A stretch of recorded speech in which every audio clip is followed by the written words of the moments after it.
তো দেখো আরেকটা ছোট্ট মিনি ব্লগ।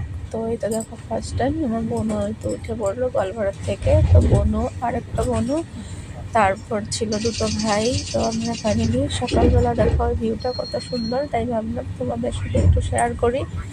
খুব বড় ছিল কিন্তু নদীটা, ভালোই লাগছে। তো আমি একটু চট করে ভিডিও করে নিলাম। তার একটু পরে দেখো আমরা তো ফাইনালি মালদা চলে এসেছি।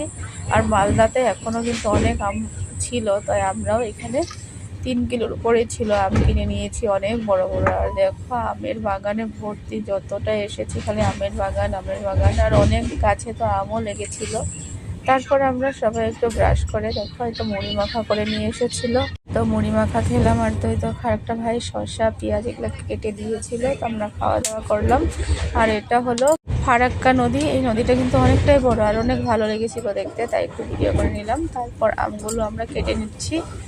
এখানে কিন্তু আমটা খেতে খুব টেস্টি ছিল, একদম মিষ্টি চিনির মতো। তো ভালোই হলো। তো আমরা সবাই একসঙ্গে বসে এই দুটো আমি খেতে পারছিলাম না, আমরা 5 জন মানুষে, অনেকটা বড়। তো দেখো হয়তো ভাই প্রথম খেয়ে নিল, বলছে যে খুব টেস্টি। তারপর আমরা সবাই একসঙ্গে আম খাওয়া দাওয়া করলাম। আর মালদাতে তো তোমরা সবাই জানো আমের জন্য অনেক বিখ্যাত মালদা, অনেক আম পাওয়া যায় অনেক কম দামে। তো ফাইনালি তার জন্য আমরা সকাল সকাল এখান থেকে আম নিয়ে নিলাম। তো দেখো খুব টেস্টি ছিল কিন্তু আম। তো তোমরা যদি আম ভালোবাসো মালদাতে আসো আর আম কিনে কিনে খাও। সবাইকে বাই বাই।